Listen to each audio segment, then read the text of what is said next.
লিখছেন আমাকে, রাসেল ভাই কেমন আছেন? আমি মিঠু, নওগাঁ জেলা সদরে আমার বাড়ি। আমার জীবনে ঘটে যাওয়া একটা ভয়ঙ্কর ঘটনা আজ আমি আপনাদের সাথে শেয়ার করব। ঘটনাটা মনে পড়লে আজও আমি নিস্তব্ধ হয়ে যাই। ঘটনাটা ঘটে আজ থেকে প্রায় 3 বছর আগে। আমি পেশায় একজন ঠিকাদার। আমি এক স্কুল করার দায়িত্ব পাই। আমার কাজের জায়গাটি নওগাঁ শহরের ভেতরে। জায়গাটির নাম হাপুনিয়া। কাজ শুরু করতে হবে, তাই আমার কাজের মালামাল পাহারা দেওয়ার জন্য একজন নাইট গার্ডের প্রয়োজন হয়। তো ওখানে স্থানীয় কিছু লোকজনকে জিজ্ঞেস করলে কেউ থাকতে রাজি হয় না। আমি একটু প্রবলেমে পড়ি। বাধ্য হয়ে আমি আমার একজন বন্ধুর কাছে যাই। সে আমাকে বাবলু নামে একজনের সাথে যোগাযোগ করতে বলে। একটা কথা বলা দরকার, সেটা হচ্ছে যে স্কুলটি আগে থেকেই একটা বিল্ডিং এ ছিল। আমি তার পাশে আর একটা নতুন বিল্ডিং করার কাজ পাই।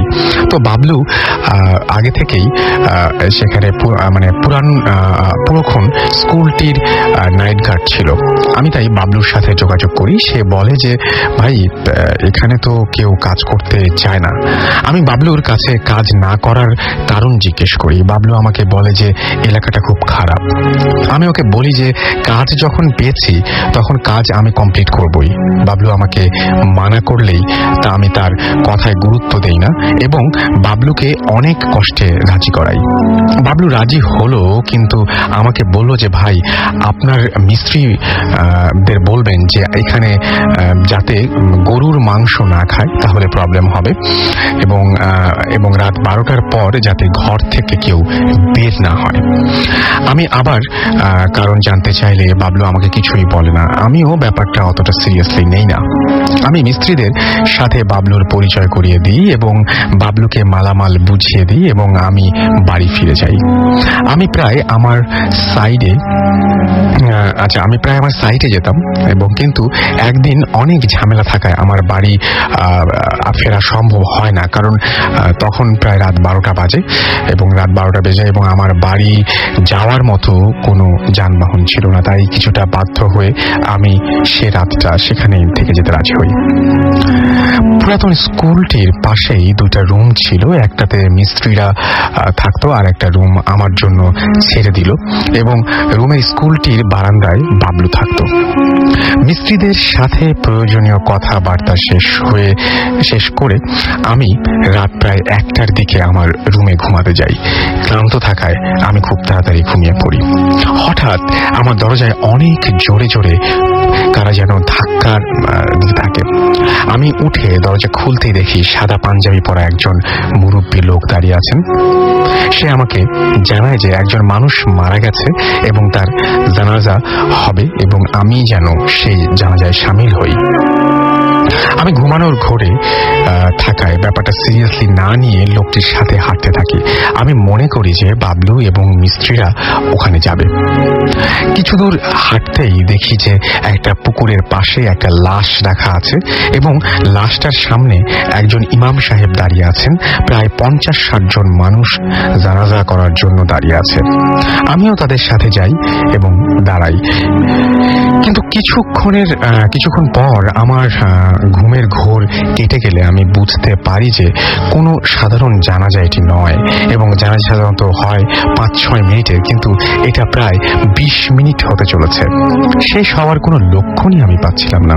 আমি তখন মনে মনে আমার মিস্ত্রিদের খুঁজতে থাকি, কিন্তু তাদের কাউকে আমি পাই না। হঠাৎ আমার চোখ পড়ে জানাজায় দাঁড়ানো মানুষদের পায়ের দিকে। আমি যা দেখতে পাই, আমি যা দেখেছিলাম তা আমি আজও বিশ্বাস করতে পারি না।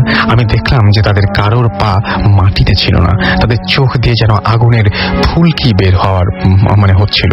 আমি যে দৌড় দিব তাও আমি পারছিলাম না। আমার পা যেন মাটির সাথে আটকে গেছিল। আমি আর সহ্য করতে পারি না। আমি অজ্ঞান হয়ে পড়ে যাই এবং তারপর আমার আর কিছু মনে নেই। আমার যখন জ্ঞান ফেরে তখন আমি দেখি যে আমার পাশে বাবলু ও মিস্ত্রিরা দাঁড়িয়ে আছে। তারা আমাকে বলে যে আমি নাকি কাল রাতে কোথা থেকে দৌড়িয়ে এসে দরজার সামনে পড়ে যাই। তারা আমাকে ধরাধরি করে আমার রুমে নিয়ে যায়। তখন বাবলু আমাকে বলে যে এখানে আগে নাকি এরকম একজন নাইট গার্ডকে ডেকে নিয়ে যায়, যে গলা টিপে মেরে ফেলে এবং তার লাশ পাওয়া যায় নদীর পাড়ে, যেখানে কাল রাতে আমি জানাজাটা দেখেছিলাম। আমার ঘটনাটা এখানেই শেষ করার আগে বললে যে এখনো ওখানে প্রতি রাতে এরকম জানাজা হয় এবং মজার ব্যাপার হলো আমাদের মিস্ত্রিরা ওই ঘটনা এক্সপেরিয়েন্স করেছে। আমি নিজে করেছি, কিন্তু বাবলু যে কিনা মিস্ত্রিদের ঘরের সামনে ঘুমায়, কিন্তু তাকে আজ পর্যন্ত কেউ জানাজা করতে দেখেনি। রাসেল ভাই, ভালো লাগলে এই ঘটনাটি পড়ে শোনাবেন এবং আপনি কোথা থেকে এসেছেন, কি করেন একটু। আমি রফিকুল আলম, আমার বাড়ি ফেনী জেলার দাগনভূঞা থানা গোবিন্দপুর গ্রামে। আমি এসেছি ঢাকা নয়াপল্টন থেকে। আমি যে কাহিনীটা আপনার সাথে শেয়ার করব সেটি আমার দাদুর কাছে শোনা। এই কাহিনীটা সম্ভবত 1960-62 সালে হবে। আমার দাদুর বাপের বাড়িটা হলো নোয়াখালী জেলার সেনবাগ উপজেলার বীজবাগ ইউনিয়নের খলিল মিয়ার হাটের পশ্চিম পাশে মিয়াজি বাড়ি। আমার দাদুর বাড়িটা একটা বর্ণনা দিই।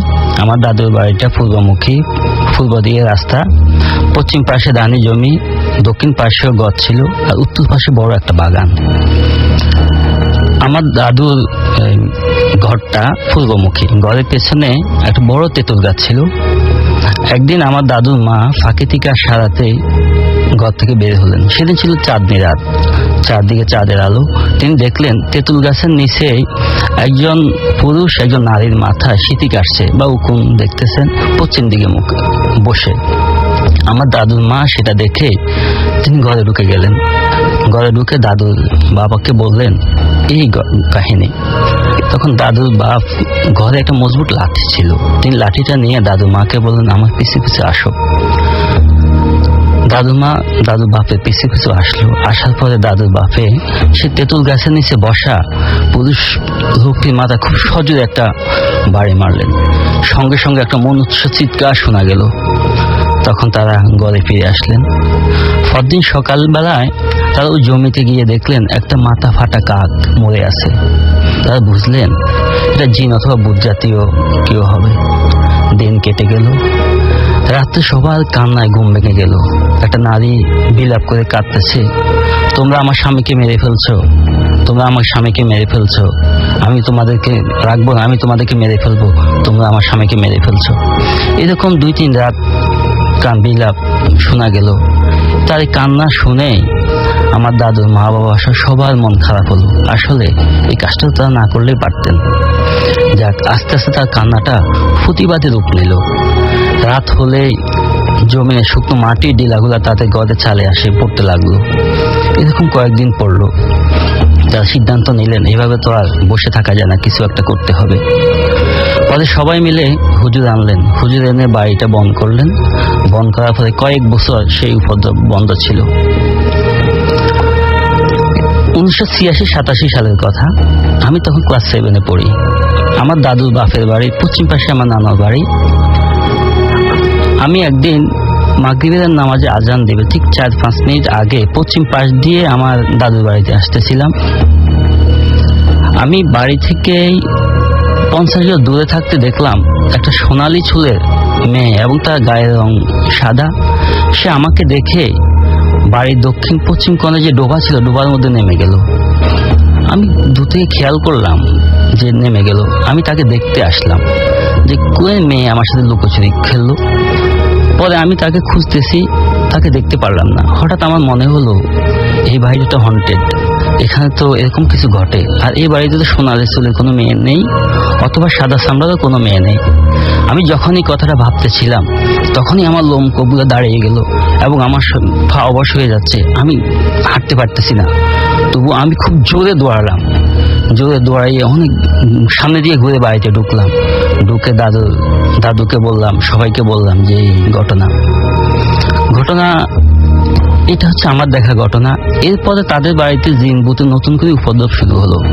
এখন আমার দাদুর মাও বেঁচে নেই, বাপও বেঁচে নেই, দাদু আছে, দাদু এখন বৃদ্ধ।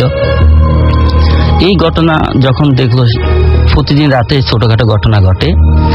তখন আবার তারা সিদ্ধান্ত নিল যে না, আবার বাড়ি বন্ধ করতে হবে। এক খুব গভীর রাত, গভীর অন্ধকার রজনী, অমাবস্যা রাতে হুজুর ডেকে আনা হলো। হুজুর সহ 8 জন সাহসী মানুষ তাদের সাথে আসলো। 4 জনকে, 2 জনকে 2 জন করে বাড়ির উত্তর পূর্ব কোণে, দক্ষিণ পূর্ব কোণে এবং দক্ষিণ পশ্চিম কোণে দিলেন, এবং 4 জনকে দিলেন উত্তর পূর্ব কোণে, যেখানে ঘন জঙ্গল। সবার হাতে একটা যদি বোতল দেওয়া হলো, বোতলের ভিতরে একটা তাবিজ দেওয়া হলো। সবাইকে বলল যে যখন আজান হবে, আজান শেষ হওয়ার সাথে সাথে বোতলটা মাটি দিয়ে পুঁতে ফেলতে হবে। সবাই যেখানে চলে গেল। হুজুর বাড়ির মাঝখানে রইলেন, হুজুরের সাথে আরেকজন আছেন। বাড়ির মাঝখানে যখন রাত 12টা বাজলো, মহিলাদেরকে বললো যে কেউ দরজা খুলবেন না, সবাই দরজা বন্ধ করে থাকবেন। ঠিক রাত 12টার দিকে হুজুর আজান দিলেন। আজান দেওয়ার সাথে সাথে বাড়ির 4 কোণ থেকে একসাথে আজানের ধ্বনি শোনা শুরু হলো। বিশ্বাস করেন রাসেল ভাই, সেই সময়ে শুরু হলো যুদ্ধ। বাড়ির সমস্ত গাছপালাকে যেভাবে ঘূর্ণিঝড় হয় নাড়াইতেছে, ডালপালাগুলো ভেঙে ফেলতেছে। নরম তুলা গাছের নরম ডালগুলোকে তারা ভেঙে ফেললো, শুকনো নারকেলগুলাকে এদিক সেদিক ছুঁড়ে মারলো। অনেকগুলা ফাঁকি চেঁচামেচি করলো, উঠতেছিল। এটা দেখে তো আমরা বুঝতেছি ঘর থেকে খুব ভয় পেয়েছি। হুজুর তো আগেই বলছে ভয় পাওয়া চলবে না। তারপরে একসময় আজান শেষ হলো। আজান শেষ হওয়ার সাথে সাথেই সবাই এই বোতলটাকে মাটিতে পুঁতে ফেললো। পুঁতে ফেলার পর যুদ্ধ থেমে গেল, সব নীরব হয়ে গেল। কিন্তু রেখে গেল ধ্বংসস্তূপ, ডালফালা, গাছ ভাঙ্গা, সবকিছু রেখে গেল। এরপর থেকে আর কখনো সেই বাড়িতে ভূতের কোনো উপদ্রব লক্ষ্য করা যায়নি। এটা ছিল আমার প্রথম ঘটনা। ওকে, আপনার প্রথম ঘটনার জন্য আপনাকে অনেক ধন্যবাদ। আমরা হ্যালো লিসনার্স, আমি ফারনান, আমি পুরান ঢাকা থেকে এসেছি। আমি এসিসিএ পড়ছি। তো আমি আজকে আপনাদের সাথে যে এক্সপিরিয়েন্সটা শেয়ার করবো সেটি মূলত একজন ভ্যান পিক আপ ভ্যান ড্রাইভারের কাছ থেকে আমি এটা শুনেছি, এবং উনি যেভাবে আমাকে শেয়ার করেছিলেন ঠিক সেভাবেই আমি আপনাদের শেয়ার করার চেষ্টা করব। তো উনি মূলত একটা লাশ একবার একটা হাসপাতাল থেকে একটা শ্মশান ঘাটের উদ্দেশ্যে নিয়ে গিয়েছিল, এবং তখনই সেই ঘটনাটা তার সাথে ঘটে। কিন্তু উনি মূলত নর্মালি লাশ আনা নেওয়া করে না। আনফর্চুনেটলি সেদিন তাকে কাজটা করতে হয়েছিল। তো কেসটা ছিল একটা অ্যাক্সিডেন্ট কেস, এবং সেই লাশটাকে সেই ছোট যে ট্রাকে করে নিয়ে আসা হয়, এবং সেই ড্রাইভারটা ওই হাসপাতালের সামনে থেকে লাশটা নেয়, এবং সেই ছোট ট্রাকটাতে ওই ছেলেটার যে ছেলেটার লাশ নিয়ে যাওয়া হচ্ছিল তার কিছু আত্মীয় স্বজন ট্রাকটাতে উঠে, এবং তারা শ্মশান ঘাটের উদ্দেশ্যে রওনা হয়। তার সেফ অ্যান্ড সাউন্ড সেই শ্মশান ঘাটে পৌঁছে যায়, তাদের কোনো প্রবলেমই হয় না। কিন্তু আসল প্রবলেমটা হয় তখনই যখন ওই ট্রাক চালক এবং তার সাথে থাকা যে হেল্পারটা যখন তারা ব্যাক করে, ঠিক তখনই তো ওনারা ব্যাক যখন করে তখন বেশ কিছু দূর যখন তারা রওনা হওয়ার বেশ কিছু দূর যখন পর তারা হঠাৎ করে যেটা হয় যে তার পাশে থাকা যে হেল্পারটা সে ঘুমিয়ে পড়ে, এবং যে চালক ড্রাইভার সে হঠাৎ করে তার মনে হয় যে তার ট্রাকের পেছনে যেখানে কিছুক্ষণ আগে একটা লাশ ছিল এবং লাশের সাথে বেশ কিছু তার রিলেটিভস ছিল, তখন যেরকম কথাবার্তার শব্দ শোনা যাচ্ছিল ঠিক এখনো ঠিক সেরকম শব্দ শোনা যাচ্ছে, এবং তার কাছে মনে হচ্ছে যে তার ট্রাকে তারা 2 জন না, আরো 5-6 জন তার ট্রাকে রয়েছে। তখন সে একটু ঘাবড়ে যায়। তখন তার মনে হয় যে না, কিছুক্ষণ আগে তো আমি লাশটা নামিয়ে দিয়ে আসছি, তো ট্রাকে আবার কে উঠলো, এই শব্দগুলো কোত্থেকেই আসছে। তখন সে যেটা করে যে তার যে সাইডে থাকা গাছটার দিকে ভালো মতো দেখে, এবং সে দেখে যে না, পেছনে একদম ট্রাকটা খালি, কিন্তু তখনও দিব্যি অনেকগুলো মানুষের কথা বলার শব্দ শোনা যাচ্ছিল। সে তখন সাথে সাথে ঘাবড়ে যায়, এবং সাথে সাথে তার পাশে থাকা হেল্পারটাকে ঘুম থেকে জাগিয়ে তোলে, এবং হেল্পারটাকে বলে যে তুমি একটু ভালো মতো চেক করে দেখো। তো তারা ট্রাকটা থামায় না, তো হেল্পারটা ট্রাকটা চলন্ত অবস্থাতেই চেক করে, এবং হেল্পারটা যেটা দেখে যে পেছনে একদমই কেউ নেই, কোনো শব্দও নেই। তখন ট্রাক চালকটাও দেখে যে না, আসলেই তো কোনো শব্দ হচ্ছে না, তাহলে সেই একটু আগে কি শুনলো এগুলা। সে মনে করে যে না, হয়তো আমি হ্যালুসিনেট করেছি, কেননা সারাদিন আমি অনেক জার্নি করেছিলাম, এই কারণে হয়তো বা কোনো কিছু হ্যালুসিনেশন ছিল সেটা। সে মনে করে যে না, ইটস ওকে। সে তখন তার ড্রাইভিং এ মনোযোগ দেয়, এবং সে সামনের দিকে চলতে থাকে। ঠিক বেশ কিছু দূর যাওয়ার পরে এরপর যেটা ঘটলো সেটা হেল্পার এবং ড্রাইভারের একসাথে ঘটলো। এরপর যেটা হলো, ড্রাইভার এবং হেল্পার দুজনই একটা অদ্ভুত রকমের শব্দ তাদের ট্রাকের পেছন থেকে শোনা শুরু করলো, এবং সেটা ছিল যে অনেকটা খটমট খটমট একটা শব্দ। আমরা যখন অনেক সময় একটা শ্মশান ঘাটে যখন কয়েকটা লাশ পুড়তে দেখি, তখন যেমন একটা লাশ পোড়ার সময় যে মানে লাশটার হাড়গুলো যেমন যেভাবে ভাঙা শুরু করে মানে আগুন থেকে পোড়ার সময়, ঠিক সেরকম একটা শব্দ তারা শুনতে পেল এবং মনে হচ্ছে যে অনেকগুলো লাকড়ি পিছনে পুড়ছে এরকম একটা শব্দ এবং একটা পোড়া গন্ধ হঠাৎ করে তারা শুনতে মানে তাদের নাকে আসলো। তো তখন তারা বেশ ঘাবড়ে গেল যে এগুলো কি হচ্ছে তাদের সাথে। তো ড্রাইভারও বেশ ঘাবড়ে গেল এবং হেল্পারও বেশ ভয় পেয়ে গেল। তখন তারা যেটা করলো, তারা মনে করলো যে হয়তোবা তাদের গাড়িতে কোনো টেকনিক্যাল প্রবলেম হয়েছে। সাথে সাথে তারা ট্রাকটা থামিয়ে দিল এবং তারা পেছনে যে ভালো মতো চেক করলো, তারা দেখলো যে না, পেছনে কোনো কিছু নেই, তখন কোনো গন্ধও নেই। তারা গাড়ি থেকে যখন নেমে গেল তখন কোনো শব্দও শুনতে পেল না, তাদের নাকে কোনো গন্ধও গেল না। তো তারা তখন বেশ অবাক হলো এবং দেখলো যে না, গাড়িতে কোনো টেকনিক্যাল প্রবলেমও নেই। তখন তারা যেটা করলো যে ভয় পাওয়া শুরু করলো এবং তারা তৎক্ষণাৎ গাড়িতে উঠলো এবং তারা চিন্তা করলো যে না, তারা আর গাড়িটা থামাবেই না। তারা যদি আশেপাশে কোনো হাট বাজার বা কোনো লোকজন দেখে তাহলে তারা গাড়িটা থামিয়ে দিবে এবং আজকে রাতে আর গাড়ি চালাবেন এরকম একটা সিদ্ধান্ত নিল। কিন্তু তারা জানতো না যে তার সামনে তাদের জন্য আরো বড় কিছু ভয়ানক কিছু একটা ওয়েট করছে। তারা গাড়িটা স্টার্ট করলো, ট্রাকটা স্টার্ট করলো এবং তারা বেশ কিছু দূর গেল। বেশ কিছু দূর যাওয়ার পরে ড্রাইভারের চোখে সব থেকে প্রথমে একটা অদ্ভুত জিনিস চোখে পড়লো। সেটা হচ্ছে যে ঠিক হাইওয়ে রাস্তাটার মাঝ বরাবর একটা কিছু মানে সাদা কাপড় দিয়ে জড়ানো, এবং সে যখন ওটা সামনে গেল সে আর বোঝার বাকি রইল না যে এটা ছিল একটা লাশ। এবং সেটা আরো বেশি অবাক হলো যখন তারা দেখলো যে লাশটা পুরো হাইওয়েটা জুড়েই ছিল, মানে লাশটা এতটা লম্বা ছিল মনে হচ্ছে যে সম্পূর্ণ হাইওয়েটা রোধ করে লাশটা পড়ে আছে। তার থেকে আরো বেশি অবাক বিষয় ছিল যে লাশটার ঠিক পিছনে 3টা কুকুর বসে ছিল। মনে হচ্ছিল যেন ওই কুকুরগুলো লাশটাকে পাহারা দিচ্ছে। তো তারা তখন বেশ ভয় পেয়ে গেল এবং সাথে সাথে তারা গাড়িটাকে স্টপ করলো এবং গাড়িটাকে ব্যাক করলো। তারা মনে করলো যে না, পেছনের পথ দিয়ে তারা চলে যাবে, এই ওয়েতে যাওয়া সম্ভব না। তারা তখন বুঝতে পারলো যে হয়তোবা কোনো খারাপ কিছু তাদেরকে সেই শ্মশান ঘাট থেকে পিছু ধরেছে। তখন তারা দোয়া পড়া শুরু করলো এবং সজোরে গাড়িটা টানা শুরু করলো ড্রাইভার। কিন্তু না, হঠাৎ করে একটা কালো কুকুর হঠাৎ করেই মানে অচমকা ড্রাইভারের সামনের যে চাকা ছিল গাড়ির সেটা নিচে এসে পড়ে গেল এবং ড্রাইভার সচক্ষে দেখলো যে কুকুরটা সাথে সাথে চাকায় পিষ্ট হলো। এবং তখন যখন সে ব্রেকটা কষলো তখন তাদের যে ট্রাকটা সেটা পাশে একটা ছোট খাদে পড়ে গেল। এরপর ড্রাইভার এবং তার সাথে থাকে হেল্পার, তারা দুজনেই নিজেদেরকে খুঁজে পায় একটা হাসপাতালে। এবং তারা যখন জানতে পারে যে তাদের ট্রাকটা রাতে অ্যাক্সিডেন্ট হয়েছিল এবং তারা যখন আশেপাশের মানুষরা তাদেরকে ভোরে তাদেরকে সেখান থেকে উদ্ধার করে আহত অবস্থায় এবং তাদেরকে হাসপাতালে নিয়ে আসে। তো ড্রাইভার পরে জানতে পারে যে সেই যে কুকুরটা যে অ্যাক্সিডেন্ট করেছিল সেটা আসলে কুকুরের কোনো অ্যাক্সিডেন্টই হয়নি, সেখানে কিছুই পাওয়া যায়নি সেখানে। তো এই ঘটনাটি রাসেল ভাই আমাকে ড্রাইভার শেয়ার করেন এবং যেটা হয় যে এরপর উনি বলেন যে এরপরে এরকম কোনো লাশ নিয়ে সে আর কখনই আনা নেওয়া করেনি। এই ছিল আমার ঘটনা। Thank you. ধন্যবাদ আসল ভাই। প্রিয় লিসেনার্স, আমি যে কাহিনীটা এখন বলবো, যে ঘটনাটা বলবো, সেটা সরাসরি ভূতের কোনো ঘটনা নয়। সেটা হচ্ছে আমার জীবনে চরমভাবে ভয় পাওয়ার একটা ঘটনা। ঘটনাটা ঘটে 1991 সালের ডিসেম্বর মাসে। আমি সে সময় বেড়াতে গিয়েছিলাম চট্টগ্রামের একেবারে উত্তরের থানা ফটিকছড়ি বাগানবাজার ইউনিয়নের আলমপুর গ্রামে আমার ফুফুর বাড়িতে, আমার ফুফাতো ভাইয়ের বিয়ে পরবর্তী এক অনুষ্ঠানে। আমার ফুফুর বাড়িটা ফেনী রামগড় মহাসড়ক থেকে প্রায় 3 কিলোমিটার ভিতরে নতুন বাজার এলাকা। আর ফুফাতো ভাই বিয়ে করেছে মহাসড়কের পাশেই নবীনগর গ্রামে। সেদিন দুপুরবেলায় ফুফুকে বলে আমি ফুফাতো ভাইয়ের শ্বশুরবাড়িতে বেড়াতে যাই। কথা ছিল সেদিন আমি থাকবো, পরের দিন আসবো। কিন্তু আমি রাতে বিকালে ঘোরাফেরা করে রাতে খাওয়া দাওয়া করে, সেখানে অবশ্যই সন্ধ্যা রাতে সবাই খাওয়া দাওয়া করে ফেলে। আমি সন্ধ্যা রাতে খাওয়া দাওয়া করার পরে বুঝলাম যে এখানে থাকা আমার পক্ষে সম্ভব না। কেন থাকতে পারবো না সেটা ব্যাখ্যা করতে না পারার জন্য আমি দুঃখিত। আমি খাওয়া দাওয়া করে সবার থেকে, তাও ওই মাইজি তালতো ভাই বোনদের অনুরোধ অমান্য করে আমি রাস্তা নেমে পড়লাম। আমি যদিও মনে মনে ভয় পাচ্ছি, তবু আল্লাহকে স্মরণ করে নেমে পড়লাম। আমার বয়স তখন মাত্র 17। আমি স্থানীয় স্টেশনের নাম গার্ডের দোকান, সেখান থেকে একটা রাস্তা, বালুকাময় একটা রাস্তা নতুন বাজারের দিকে চলে গিয়েছে। সেই রাস্তা দিয়ে ওই এলাকার আনারস, কাঁঠাল এবং বালি দেশের অন্যান্য এলাকায় চলে যায়। চাঁদনি রাত, চাঁদো আলো উদ্ভাসিত চারদিক। সেখানে আমি রাস্তা যখন নামলাম তখন রিক্সা দেখলাম, কিন্তু কোনো খালি রিক্সা পেলাম না। শেষ রিক্সাটাকে জিজ্ঞেস করলাম যে স্টেশনে আর কোনো রিক্সা অবশিষ্ট আছে কিনা। বললেন আর কোনো রিক্সা অবশিষ্ট নেই। অগত্যায় আমি একটা যাত্রী বোঝাই রিক্সার পেছনে চললাম।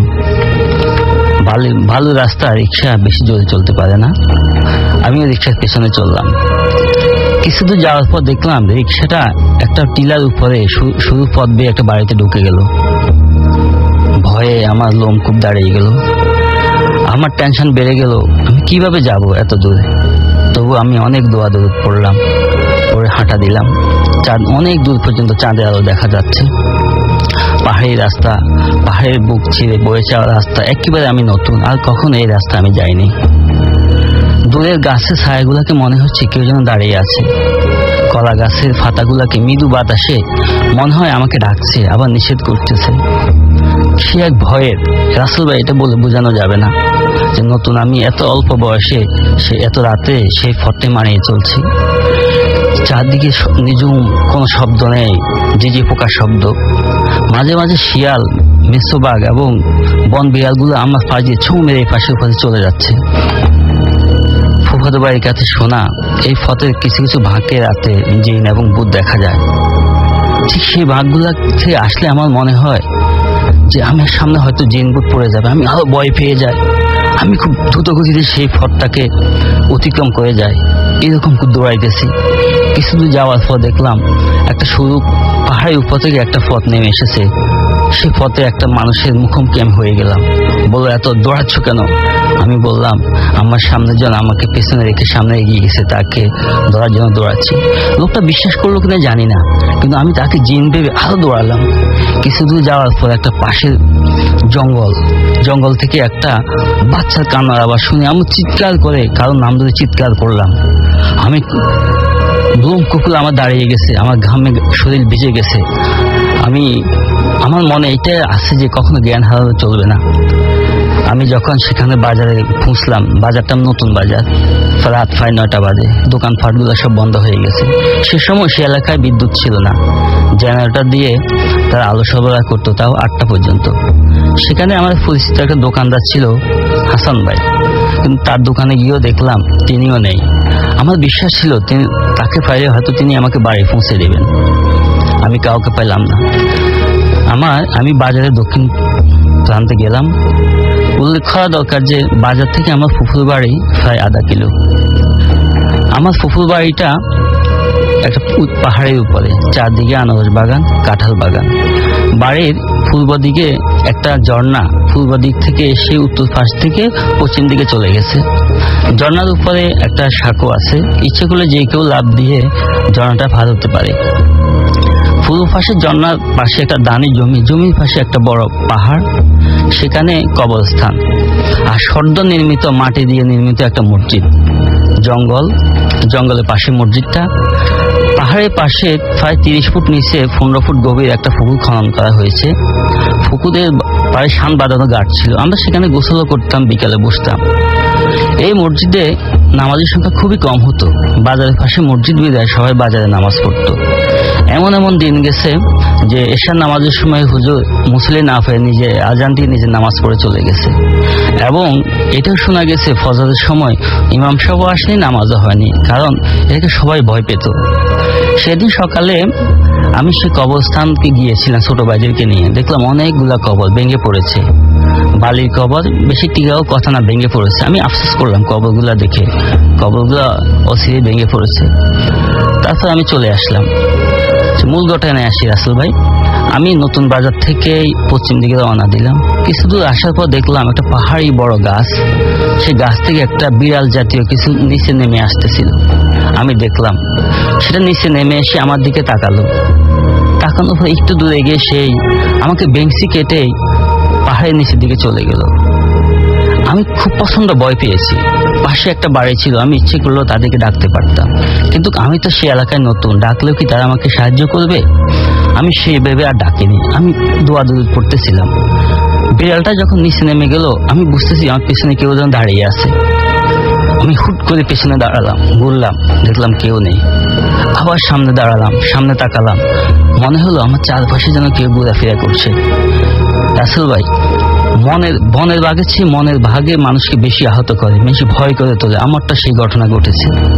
আমি চলতে পারতেছি না, আমি ধীরে ধীরে আমার পা যেন অবশ হয়ে যাচ্ছে। আমি ধীরে ধীরে পাহাড় বেয়ে নিচের দিকে আসতেছিলাম। যেই মাত্র সেই কবরস্থান মসজিদ যেখানে আছে পাহাড়ের পাশে আসলাম, আমি যে কবরটা সেদিন সকালবেলা দেখেছি ভেঙে পড়ছে, কবরের পাশে আসার পরে আমি চিৎকার শুনলাম, খুব দ্রুত জোরে একটা চিৎকার শুনলাম। চিৎকার শুনে আমি স্থির থাকতে পারিনি, আমি সজোরে দৌড়ালাম। আমার যখন জ্ঞান ফিরে, আমি তখন ল্যাপের নিচে। আমি জ্ঞান ফিরার পর ফুপুকে বললাম আমার কি হয়েছে। ফুপু বলল যে তুমি উঠানে এসে জ্ঞান হারাই ফেলছো, এখানে তোমাকে আমরা কাপড় টাপড় পরিষ্কার করে লেপের নিচে রেখেছি। বিশ্বাস করেন রাসেল ভাই, সেখান থেকে আমি কি দৌড়াই এসেছি নাকি কেউ আমাকে নিয়ে এসেছে আমি আজও বলতে পারিনি, কারণ সাঁকো দিয়ে এত দ্রুত গতিতে আসা কোনো মতেই সম্ভব না। সেই ঘটনা আজ থেকে 22 বছর আগে। সেখানে হয়তো পরিবর্তন হয়েছে, রাস্তা হয়েছে, বিদ্যুৎ হয়েছে। আমার ফুপুরাও সেখানে এখন আর থাকে না। আমার ফুপা মারা গেছে, ফুফাতো ভাই সবাই মারা গেছে, কিন্তু এলাকাটাকে আমি এখনো মিস করতেছি, এই কারণে যে আমার জীবনের সবচেয়ে ভয় পাওয়ার কাহিনীটা এখানেই ঘটেছে। আপনাকে অনেক ধন্যবাদ এবং আপনার দ্বিতীয় ঘটনার জন্য। আমরা কথা না বাড়িয়ে চলে যাবো আবার ফারনানের ঘটনায়। এবং আমি বলেছিলাম যে আজকে ফারনান এখানে এসেছিলেন, কিন্তু পারিবারিক একটা ঝামেলা করে তাকে চলে যেতে হয়েছে। তার দুটো ঘটনা আছে এবং সেকেন্ড এখন যে ঘটনাটা শুনবো সেটাও উনি রেকর্ড করে গেছেন। তো সেই ঘটনাতে আমরা সরাসরি চলে যাচ্ছি। হ্যালো লিসনার্স, আমি ফারনান। তো আমি চলে যাবো আমার নেক্সট আরেকটা ঘটনা, এবং সেটা হচ্ছে আমাদের পুরান ঢাকার একটা ঘটনা। তো এই ঘটনাটা এক্স্যাক্টলি আমার বাসার সাথে ঘটায়, এবং আমরা যখন ছোট ছিলাম তখন থেকে এই বাসা সম্পর্কে বেশ ঘটনা শুনে আসছি। তো সেখান থেকে একটা ঘটনা আমি আজকে আপনাদেরকে বলবো, এবং এই ঘটনাটা এক্স্যাক্টলি 1 মাস আগে ওই বাসার একজন রিলেটিভসের সাথে ঘটেছিল। তো আমি প্রথমে ওই বাসাটা সম্পর্কে একটু বলি। বাসাটা হচ্ছে অনেক পুরনো একটা বাসা, এবং বাসাটা অনেক বড়, একতলা একটা বাসা। তো ওই বাসাটার একতলা একটা বাসা, এবং বাসাটার মাঝখানে যেটা ছিল একটা কুয়া ছিল, অনেক পুরনো একটা কুয়া, এবং সাথে একটা বট গাছ, অনেক পুরনো বট গাছ। তো এই বাসাটা যখন তৈরি করা হয়, ঠিক তার আগে যখন এই জমিটা, এই বাসার মালিক একটা হিন্দু বড় একটা জমিদার থেকে মানে এই জায়গাটা কিনে, এবং তখন এক্স্যাক্টলি এই কুয়াটা এবং এই বট গাছটা তখনও ছিল। তো এরপরে তারা বাড়ি করে এবং এখানে থাকায় স্টার্ট করে। ঠিক এখানে আরেকটা ঘটনা বলতে হয় কুয়াটা সম্পর্কে, যে 1971-এ যখন মানে স্বাধীনতা যুদ্ধের সময় এই বাসার যত সদস্য ছিল সবাইকে এই পাকিস্তানি আর্মিরা মেরে ফেলে এবং তাদেরকে এই কুয়াটাতে ফেলে দিয়েছিল, এরকম আমরা শুনে আসছি। তো এরপর থেকে এদের লাশ এখানেই ছিল, প্রায় 15 থেকে 20 দিন পরে এদের লাশ এখান থেকে তোলা হয়, এবং পচা গলি তোলা সেখান থেকে তোলা হয়, এবং তারপর থেকে এই বাসায় যারা থাকে, এবং তখন থেকে এই কুয়াটা একদমই বন্ধ করে দেওয়া হয়। এই কুয়াটা একদমই পরিত্যক্ত থাকে, এবং এই কুয়াটা আর কোনো ইউজ করা হয় না। তো এই বাসায় যারা এখন থাকেন তারাও অনেক মানে কথা আমরা শুনতেছি ছোটবেলা থেকে, যে এরকম অনেক ঘটনা, যে কুয়াটা সম্পর্কে একটা ছোট ঘটনা, যেটা যে ওই কুয়াটার আশেপাশে যে বটগাছটা, ঠিক সেখানে নাকি একটা পিশাচ থাকে, এরকম একটা ঘটনা আমরা শুনতাম ছোটবেলা। কিন্তু আসলে কেউ কখনো দেখেনি, বাসার যারা সদস্য তারা কখনোই এরকম কিছু দেখেনি। কিন্তু ওই বাসাটায় ঠিক 1 মাস আগে তাদেরই একজন রিলেটিভস মানে ঢাকার বাইরে থেকে ঘুরতে আসে, এবং সে যখন বাসাটায় থাকে তখন সে নিজেই একটা জিনিস দেখে, ওই বাসাটা উইয়ার্ড একটা জিনিস।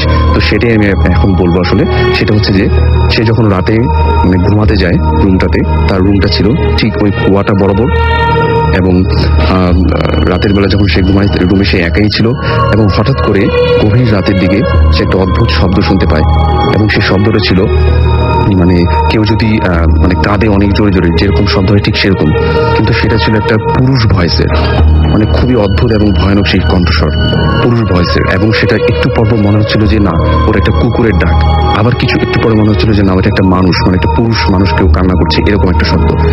কিন্তু হঠাৎ করে সে কান্নার শব্দ থেমে যাওয়ার পরে সে হঠাৎ করে একটা শব্দ শুনতে পেল। সেটা হচ্ছে সেই পরিত্যক্ত কুয়া থেকে মনে হচ্ছে কেউ বালতি ফেলছে কুয়াতে, এবং কুয়া থেকে পানি তুলছে। ঠিক ছপ করে একটা শব্দ হচ্ছে কিছুক্ষণ পরপর, মনে হচ্ছে যেন কুয়াটার পাশে দাঁড়িয়ে কেউ যেন বালতি কুয়াটাতে ফেলছে এবং কুয়া থেকে পানি তুলছে। সে খুব অবাক হয়ে গেল। সে জানতো যে কুয়াটা একদমই পরিত্যক্ত ছিল, এবং কুয়াটা কেউ এখন আর ইউজ করে না, এরকম একটা অবস্থা। কিন্তু এত রাতে কেই বা এই কুয়া থেকে পানি তুলছে, সে একটু ভয় পেয়ে গেল।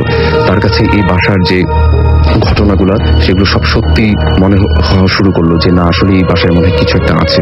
সে যেটা করলো যে তার রুমের একটা জানালা ছোট্ট করে একটু খুললো এবং খোলার পরে সে যেটা দেখলো সেটা তার দেখার জন্য সে একদমই প্রস্তুত ছিল না। সে বারান্দার অল্প একটু আলোয় দেখতে পেল যে কুয়ার সামনে একটা অনেক লম্বা একটা অদ্ভুত একটা সেটাকে মানুষ বলা যায় কিনা আমি জানি না, এরকম একটা জিনিস দাঁড়ানো এবং সেটার দুপা ছিল অনেক মোটা মোটা এবং অনেক লম্বা সেই জিনিসটা, এবং ওটা সম্পূর্ণ শরীর ছিল কালো লোমশ, একদম কালো লোমে ঢাকা, এবং ওটা কি ছিল সেটাও সে জানে না। এবং সে দেখলো যে ওটা একটা বালতি কুয়াতে ফেলছে এবং একটু পরপর কুয়া থেকে কি যেন তুলছে, কিন্তু ওই কুয়াতে কোনো পানি থাকারই কথা না এখন আর। তো সেই শব্দগুলো কোত্থেকে হচ্ছে সে তার জানা ছিল না। সে খুব ভয় পেয়ে গেল এবং সাথে সাথে জানলাটা বন্ধ করে দিল। সে তারপর দোয়া পড়া শুরু করলো এবং রাতে ঘুমিয়ে গেল। এরপর আর তার কোনো প্রবলেম হয়নি। সে যখন এই ঘটনাটা তার যে বাসার যারা ছিল তাদের সাথে শেয়ার করলো, তখন তারা বাসার সবাই একটা অবাক হলো, কেননা তারা সবাই জানতো যে কুয়াটা একদমই পরিত্যক্ত ছিল এবং কুয়াটাতে কোনো পানি ছিল না। তাহলে এগুলো কোত্থেকে হলো এটা আসলে কারো জানা নেই। এই ছিল আমার ঘটনা রাসেল ভাই, থ্যাংক ইউ। অনেক ধন্যবাদ ফারনানকে। এবং ঘড়িতে সময় রাত 12:45। ধন্যবাদ রাসেল ভাই। প্রিয় লিসেনার্স, আমি এখন যে ঘটনাটার কথা বলবো সেটা হচ্ছে আমার পাশের বাড়ির আঙ্কেলের ঘটনা।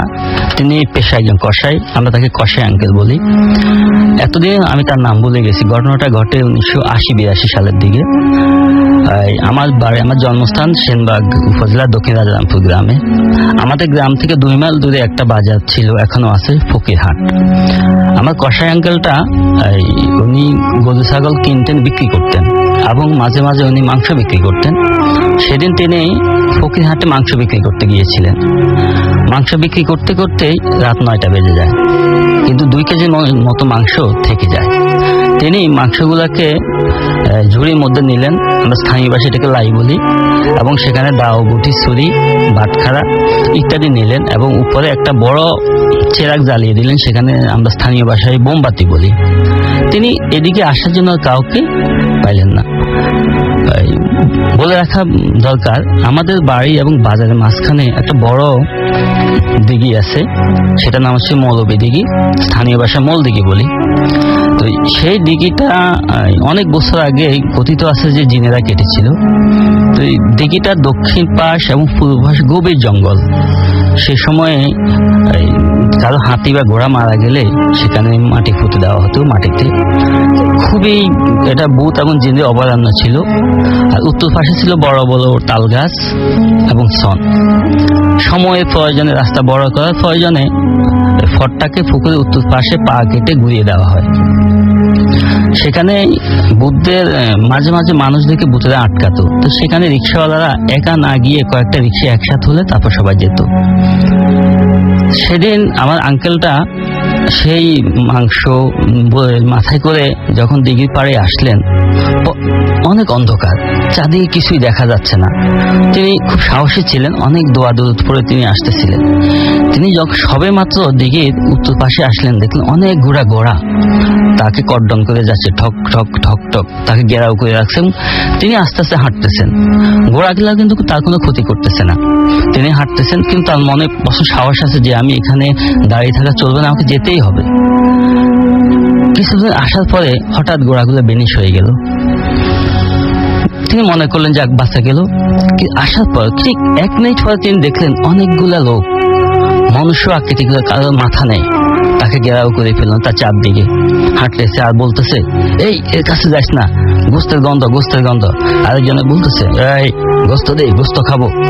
আরেকজনে বলতেছে, গোস্ত খাবো, গোস্ত খাবো। একজন এক এক ভাষা, এক এক কণ্ঠস্বরে বলতেছে। ভয়, প্রচন্ড ভয় পেলেন তিনি। কিন্তু ভয় পেল তার সাহসের কারণে তিনি ভয় পেলেন না, আস্তে আস্তে হাঁটতেছিলেন। তারপর ওরা গোস্ত পাচ্ছে না, কি করবে? প্রচন্ড এক ঝটলা বাতাস এসে তার উপরে বাতিটাকে নিভিয়ে দিল। এবার তিনি প্রচন্ড ভয় পেলেন। ভয় পাওয়ার পর উনি হাত দিয়ে লাইয়ের উপর থেকে ধামাটা নিলেন। ধামাটা নিয়ে বললেন, তোরা আমাকে ডিস্টার্ব করবি না, আমাকে ডিস্টার্ব করলে সবাইকে কুপাইয়া মারবো। আমি যেভাবে গরু কুপাই, যেভাবে ছাগল কাটি, সেভাবে কুপাইয়া মারবো, তোরা কেউ ডিস্টার্ব করবি না। তিনি কিন্তু পথ দেখতেছেন না, তিনি এত অন্ধকার, পথ দেখতেছেন না। তিনি দামাটা বগলের নিচে রেখে ফকরে দিয়া সলাই আছে। তিনি সিগারেট ধরানোর ভান করে দিয়া সলাইকে জ্বালাইয়া সামনের দিকে মারেন। এরকম করতে করতে তিনি ওই এলাকার ফারে আসেন। ওই এলাকার ফারে আসার পরে একটা রাস্তার দ আকৃতি হয়ে উত্তর দিকে চলে গেছে। সে দ আকৃতির মোড়ে একটা বিরাট বট গাছ। সে বট গাছের কাছে আসার পর তারা আবার তাকে ঘেরাও করে পড়লো, কিন্তু এবারও তাকে কিছু করতে পারতেছে না। তিনি দেখলেন তারা একটা বড় গাছের গুটি প্রায় 15 কেজি ওজনে তাকে মারলেন। ভাগ্য ভালো তার, এটা তার গায়ে না পড়ে সামনে পড়লো। তিনি চিন্তা করলেন এটা রেখে গেলে আবার মারবে, সেটা তিনি মাথায় আবার উঠে নিয়ে বাড়ি চলে আসলেন। সে আঙ্কেলটা পরদিন এসে আমার ঘরে বসে কাহিনীটা বললো আমার চাচার কাছ থেকে। আমি আমার চাচাদের কাছ থেকে কাহিনীটা শুনেছি রাসেল ভাই। গাজীপুর, আমার আজকে ভূতের একটা অভিজ্ঞতার কথা জানাতে চাই। তখন ছিল 1993 সাল। আমি তখন কিশোরগঞ্জ জেলার করিমগঞ্জ ডিগ্রি কলেজের প্রভাষক। নতুন চাকরি, আমার বয়স তখন 26-27 হবে। তো একদিন তখন আমি ব্রহ্মপুত্র নদ পেরিয়ে গফরগাঁও থেকে আমাকে যেতে হতো। তো ব্রহ্মপুত্র নদ এটা খুব বর্ষাকালে খুব খরস্রোত নদী, কিন্তু চৈত্র মাসে এই নদীটা মোটামুটি শুকিয়ে যায় বা হাঁটু জল থাকে, কিন্তু বেশ চৌড়া নদী। তো একদিন আমার বাবার অসুস্থতার কথা শুনে আমি সেই কিশোরগঞ্জের করিমগঞ্জ থেকে বিকাল বেলায় রওনা হই। তো সেখান থেকে কিশোরগঞ্জ পর্যন্ত প্রায় 10 কিলোমিটার, তারপর পাকুন্দিয়া হয়ে দত্তের বাজার, গফরগাঁয়ের দত্তের বাজার বলে নামের একটা জায়গা আছে, সেখান দিয়ে আমাদের যেতে হয়। দত্তের বাজার পাশ দিয়ে ব্রহ্মপুত্র নদী। এখানে নদী মাঝখানে চর, কিন্তু মূলত নদীটা এখানে 3-4 কিলোমিটার চওড়া। মাঝখানে অনেক ভয়ানক কিছু ঝোপঝাড় আছে। দুটো নদী পার হতে হয়, দুটো শাখা নদী। পূর্ব পাশ দিয়ে অনেক চওড়া, কিন্তু হাঁটু জল। আবার কোথাও কোথাও ওই হাঁটু জলের ভিতরেই দেখা যায় যে গভীর জল রয়েছে। তো দিনের বেলা মানুষ সাধারণত হেঁটে হেঁটে পার হয়। তো আমি সেদিন ছিল খুবই গুটগুটে অন্ধকার, চৈত্র মাস, খুব গুটগুটে অন্ধকার ছিল।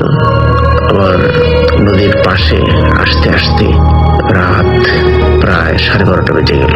তখন আমি চিন্তা করলাম যে যাবো কিনা, বা না গেলে আমি থাকবো কোথায়? এখানে থাকার মতো কোনো আত্মীয় স্বজনের পাশে বা আমার পরিচিত কেউ নেই। তখন সিদ্ধান্ত নিলাম যে আমি নদীর হাঁটু জল দিয়ে এড়িয়ে যাব। অনেক দুঃসাহস করে আমি ধীরে ধীরে নদী দিয়ে এগোচ্ছি। নদী দিয়ে যখন এগোচ্ছিলাম তখনই কিসের একটা আওয়াজ আমার কানে আসলো, ক্যাট করে আওয়াজটা করলো। তারপর পিছন দিক থেকে, কিন্তু পিছনে তাকিয়ে দেখি যে না, কোনো কিছুই নেই। আমি স্পষ্ট শুনতে পাই যে আওয়াজ, আমার পিছনে কে যেন হাসছে, কিন্তু পিছনে তাকালে আর কিছুই দেখি না। তো যেতে যেতে অনেকটা চর হেঁটে শেষ পর্যন্ত পানি যেখান দিয়ে বয়ে যাচ্ছে সেখানে এলাম। তো পানির মধ্যে আমি নামলাম। প্রথম হাঁটু জল, ধীরে ধীরে এগোচ্ছি। আবার পানির মধ্যে দেখা যায় কোনো জায়গায় দেখা যায় একটু বেশি গর্ত। তখন কিন্তু সেই যে আওয়াজ, সেটা কিন্তু আমার পিছনে ঠিকই হয়। তো হঠাৎ করে পিছনে দেখলাম যে একটা লাঠির মতো কি একটা উপরে ভাসে, আবার ডুবে যায়। তখন আমার ভিতরটা কেঁপে উঠলো। আমি অবশ্য এর আগে অনেক শুনেছি যে পানির মধ্যে কিন্তু অনেক ভূত থাকে বা এগুলি থাকে। তো আমার মনের ভিতরে সেই ভয় ঢুকে গেল। আমি অনেক ভয়ে এগোচ্ছিলাম। একসময় ভয় আমাকে এতটাই বেশি আক্রমণ করলো সেই শব্দ শুনে, এবং যখন আমি দেখলাম যে ওই লাঠিটা একবার নিচে যায় আবার উপরে ওঠে, আমি ভয়ে একদম নিথর হয়ে গেলাম। অবশেষে আমার মাথা ঘুরতে শুরু করলো, আমি আর এগোতে পারছি না। হঠাৎ করে আমার আবার চেতনা হলো যাবো, কিন্তু পার হতে হবে যে করেই হোক। তো আস্তে আস্তে আস্তে আস্তে এক সময় দেখলাম আমি যখন দেখলাম যে পানির গভীরে যাচ্ছি, এই তখন আমার ভয় আরো বেশি বাড়ছে। তখন ধীরে ধীরে এক সময় কোমর পানি হলো, কোমর পানি দিয়ে আমি ধীরে ধীরে যাচ্ছিলাম। হঠাৎ করে দেখি যে সেই যে লাঠিটা সেটা অনেক দূরে চলে গেল, আবার দেখি সামনের দিকে আসছে। এবং এটা কিসে যে আমার মনে হলো যে পানির নিচ থেকে কেউ যেন এটাকে নিয়ন্ত্রণ করছে, এবং আসলে কিছু যে একটা ছিল এটা নিশ্চিত। অবশেষে অনেক দূর থেকে আমি কিছু চিৎকার চেঁচামেচি শুনতে পেলাম মানুষের আওয়াজ। তখন আমার ভয় কিছুটা কেটে গেল। কিন্তু এই যে সেই যে লাঠির যে দৃশ্য এবং আওয়াজ, সেটা আমার মন থেকে আর মুছে যায়নি। এরকম একটা ঘটনা আমার ঘটেছিল। তবে আরো অনেক ঘটনা আছে, আমি আরো ভয়ানক ঘটনা সেগুলি পরবর্তীতে আমি শোনাবো। তো এই ঘটনাটি কি বাবু ভাই আপনার নিজের নাকি অন্য কেউ আপনার সাথে শেয়ার করেছেন? না রাসেল ভাই, এটা আমার নিজের না, শোনা। ওকে ওকে, তাহলে আমরা ঘটনায় চলে যাই সরাসরি। আচ্ছা, এই ঘটনাটা আমি শুনেছি আমাদের বুয়া, হ্যাঁ, উনি বেশ বৃদ্ধা বয়স্কা। তো উনি সেদিনকে একটা গল্প বলছিলেন, অ্যান্ড আউট অফ কিউরিওসিটি আমি কান পেতে শুনলাম ঘটনাটা কি। তো পরে ওনার কাছ থেকে জিজ্ঞেস করে শুনলাম যে জিনিসটা আমার কাছে বেশ আপনার মানে বেশ ভৌতিক লাগলো জিনিসটা আর কি। তো ঘটনাটা হচ্ছে গ্রামের ঘটনা, মানে দ্যাট টাইম আপনার উনি বেশ ইয়াং ছিলেন। তো গ্রামে আপনার যেই হারভেস্ট যে সময়টা থাকে আর কি, যে সময় ফসল টসল আনা হয়, তো মানুষ পিঠা পায় সেগুলো তৈরি করে রাত জেগে। তো একটা সময় ওখানে ওদের যে রান্নাঘরের পাশে, সেখানে মানুষ শীতের জন্য আর কি আপনার চুলা জ্বালিয়ে বসেছিল এবং ওই পিঠা তৈরি করছিল আর কি। তো এই সময় মহিলাদের মধ্যে, তো একটা মহিলার কোলে একটা বাচ্চা ছিল ছোট, এবং পাশে আরেকটা মহিলা এসে বসে। তো সে কিছুটা অপরিচিত এবং তাকে দেখতে কিছু ডিফারেন্ট লাগে সবার থেকে। তো সে বসে থাকে। তো জিনিসটা ডিফারেন্ট কেন তখন তাদের খেয়াল হয়নি, তারা মনে করছে যে গ্রামেরই আশেপাশের বাড়ির কোনো মহিলা আর কি। তো সে বসেছিল, সবাই গল্প করতেছে। তো ওই মহিলাটা যে নতুন এসে বসছে, সে ওই বাচ্চাওয়ালা যে মহিলাটা, তার বাচ্চার দিকে বারবার তাকাচ্ছে। তো মহিলাটা ফার্স্টে যে মা, সে খুব একটা নোটিস করেনি আর কি। তো সে বলল যে একসময় ওই মহিলাটা বলতেছে আর কি, যে এসে বসছে আর কি, বলছে যে তোমার বাচ্চাটা খুব সুন্দর। তো সে বলছে যে হ্যাঁ, কি ব্যাপার? বলছে তুমি কাজ করতেছো, বাচ্চা আমার কোলে দাও, আমি রাখি। তো মহিলাটা কি করলো, ওই বাচ্চাটা তার কোলে দিছে, দিয়ে সে বসে কাজ করতেছে। এক সময় তার আর খেয়াল নেই বাচ্চার কথা। অনেকক্ষণ পর যখন হঠাৎ খেয়াল হচ্ছে, দেখে যে মহিলাটাও নেই, বাচ্চাটাও নেই। এবং অনেক সে খুব ওয়ারিড হয়ে গেল, এবং বের হয়ে এসে তারা খোঁজ খবর করলো কোথায়। গ্রামের মধ্যে অন্ধকার রাতে তো খোঁজা সম্ভব না, তারপরে যতটুকু সম্ভব কোথাও নেই, মহিলাও নেই, বাচ্চাও নেই, বাচ্চা এবং মহিলা দুটাই আপনার গায়েব, ভ্যানিশড পুরো। এরকম খোঁজ করতে করতে পরদিন সকাল হলো। সকালবেলা তারা যেয়ে দেখে, খুঁজতে নদীর পাড়ে যেয়ে দেখে যে কাদার মধ্যে বড় বড় পায়ের ছাপ এরকম, এবং সে জায়গায় এক জায়গায় বাচ্চাটা পড়া, বাচ্চাটা ঘাটটা মটকানো, অন্যদিকে ঘোরানো। আচ্ছা, এবং বলতে গেলে আমার নিজেরও আবার নিজেরও না। ইন দ্য কেস যে ঘটনাটা ঘটেছে, এটা চিটাং এ আমার দাদাবাড়ির ঘটনা, এবং তখন আমরা অনেক ছোট, ইটস লাইক 1980 ঘটনা। তো আমাদের আমার নলেজে ছিল না, বাট এটা আমার মেজর চাচা আমার নলেজে এনেছেন রিসেন্টলি। তো এটা আমি ঘটনায় চলে যাচ্ছি প্লিজ। ঘটনাটা 1980 সালে। তখন আমার মেজর চাচা চিটাং এ সে এসএসসি পরীক্ষা দিচ্ছেন। তো এই আমাদের বাসাটা, আমাদের যে দাদাবাড়ি, ইটস লাইক চিটাং এর সেন্টার, সিটির সেন্টার বলা যায়, এলাকার নামটা না বলি। সো বাড়িটা অনেক পুরনো, এটা করা হয়েছিল 1950 সালের দিকে। আচ্ছা, সো 4তলা বাড়ি, কিন্তু বাড়িটা একটু ডিফারেন্ট ছিল। বাড়িটা ছিল হচ্ছে আপনার ফার্স্টে বলতে গেলে বেশ বড়। ফার্স্টে শুরু হয় একটা বারান্দা দিয়ে, লম্বা বারান্দা, পুরো বাড়িটাকে কভার করে, এবং এন্ট্রান্সটা ছিল বারান্দা দিয়ে। এবং বারান্দার পরপরই পাশাপাশি আমার চাচার রুম, তারপর ড্রয়িং রুম, এবং সাইড দিয়ে একটা প্যাসেজ মেইন বাড়ির ভিতর ঢুকে গেছে। আর মেইন বাড়িতে ঢোকার পর ওই পিছনে ছিল হচ্ছে একটা ডাইনিং রুম, সেটা থেকে আপনার ডাইরেক্ট আপনার একটা উঠানে নেমে গেছে, এবং কিচেনটা ছিল আউট অফ দ্য বিল্ডিং। ওকে। এটা আলাদা একটা প্রিমিসেস। তো আর অন্যান্য রুমে আমার দাদা, আমার মানে আমার দাদু আর কি, আর আমার অন্যান্য ফুপু, আমার বাবা মা, আমরা সবাই থাকতাম। তো আমার চাচা সেদিন অনেক রাত জেগে পড়ছিলেন ঘটনা যেদিন ঘটে। তো বাড়ির ঠিক উল্টা দিকে ছিল একজন ডাক্তারের বাড়ি। তো ওনার একটা দারোয়ান থাকতো নিচের তলায়, সে বারান্দায় ঘুমাতেন। তো হঠাৎ করে অ্যারাউন্ড রাত 2টা-2:30 দিকে আমার চাচার যে মানে রুমের যে জানলা, সেখানে হঠাৎ করে নক করার শব্দ পেলেন উনি।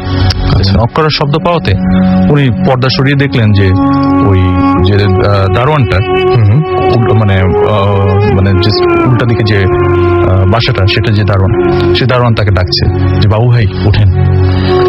হঠাৎ করে এটা মানে ইটস লাইক ভেরি আনইউজুয়াল, এত রাত্রেবেলা হঠাৎ করে কখনো সে ডাকেওনি। সে আর কি জানলা থেকে বলে কি হয়েছে, বাইরে আসেন। ওনার রুম থেকে আবার ডাইরেক্ট বাইরে যাওয়া যেত, উনি ডাইরেক্ট দরজা খুলে বাইরে গেল।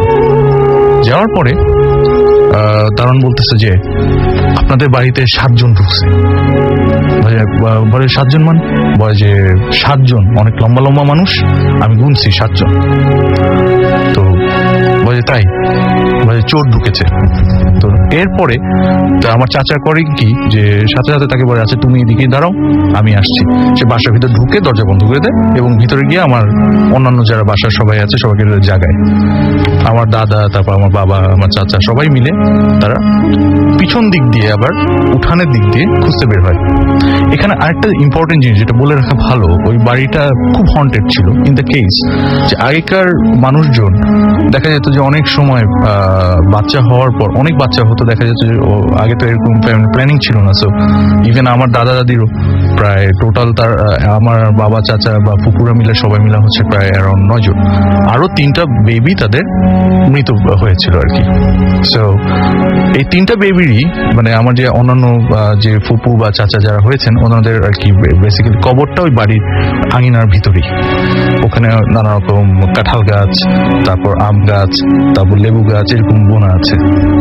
ইভেন ওই যে 7 জন যে চোর যেখান দিয়ে ঢুকেছে বলেছিল ওই দারোয়ানটা, সেখান দিয়েও আপনার বলতে গেলে ওই কবর দিয়েই শুরু। এনিওয়েজ, তো এরপরে সবাই খুঁজলো, অনেক খুঁজলো। পিছনে একটা আজিজ কোম্পানি নামে একটা কোম্পানি ছিল, ওদের ওখানে দারোয়ানদেরকেও ডাকা হলো, তারাও খুঁজলো, তাকে খুঁজে পাওয়া গেল না তখন। এরপর থেকে টাইম টু টাইম আরো ঘটনা শুরু হলো।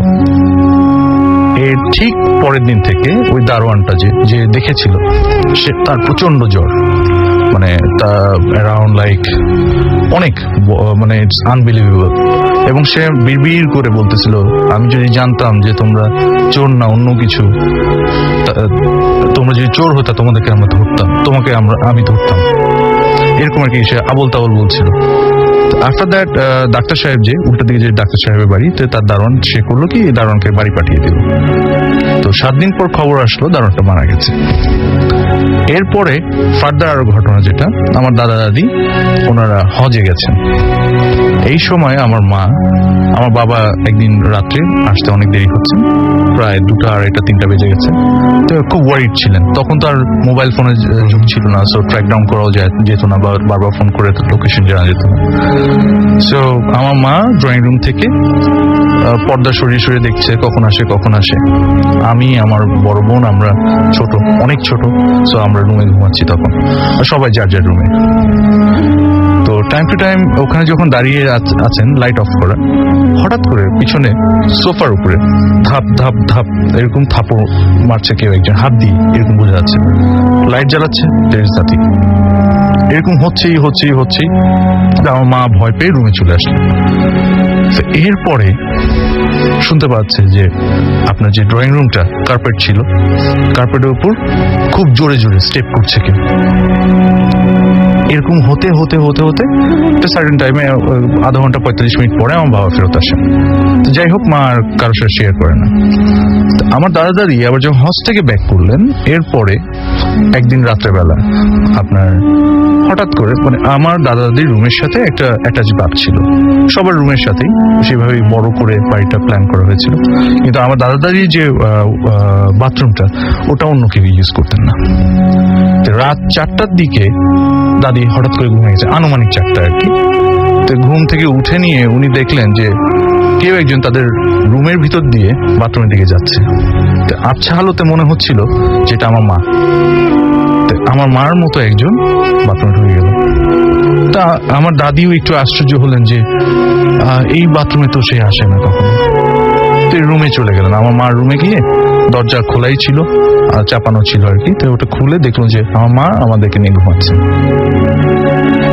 এই ছিল ঘটনাটা। তো এই বাড়িটা অলরেডি এখন ভেঙে ফেলা হয়েছে। আচ্ছা, এই okay. বাড়ি ঘটনাটা ছিল। ওকে, থ্যাংক ইউ, আপনাকে অনেক ধন্যবাদ। আমরা চলে যাবো বাবু ভাইয়ের কাছে, তবে তার আগে আরো একটা ঘটনা আমার কাছে আছে, সেই ঘটনাটা আমি একটু পড়ে ফেলতে চাই।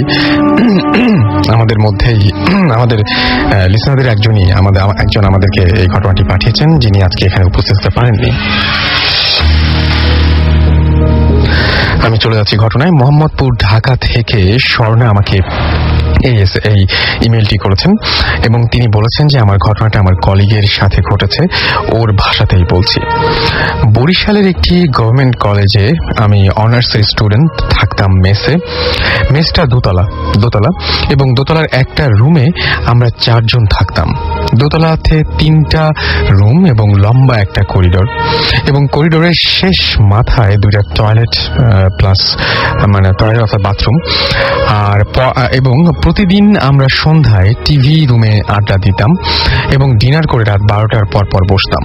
সেদিন রুমে আমি শুধু একাই ছিলাম, অন্য রুমমেটগুলো বাড়ি ছিল এবং যথারীতি আমি পড়া শেষ করে টয়লেটে যাওয়ার জন্য বের হলাম। সব রুমের লাইট অফ, তাই করিডোরের খুব অন্ধকার মনে হলো। আমি টয়লেট শেষ করে রুমের কাছাকাছি আসতেই মনে হলো কে যেন খুব স্পিডে আমাকে পাস করে চলে গেল, বাট আমি কিছুই দেখলাম না। কোনো কিছু না ভেবে আমি রুমের লক করে দিয়ে লাইট অফ করে বেডে ঘুমিয়ে পড়লাম। হঠাৎ ঘুম ভেঙে গেল, মনে হলো আমার ঠিক সামনের বেডে এবং ডোরের পাশে কেউ শুয়ে আছে। ভাবলাম ভুল দেখছি, চোখ বন্ধ করলাম, এগেইন দেখলাম না, ভুল না, কেউ আছে। আমার রুমে তো কারো থাকার কথা না, অন্য কেউ থাকলেও আগেই বলতো। ভয় হলো, তবুও উঠলাম। আস্তে আস্তে ওই বেডের কাছে গেলাম। সত্যি চাদর মুড়ি দিয়ে কে যেন শুয়ে আছে, বড় বড় কালো চুল, অন্ধকারে স্পষ্ট বোঝা যাচ্ছে। ভয়ে থরথর করে কাঁপছি।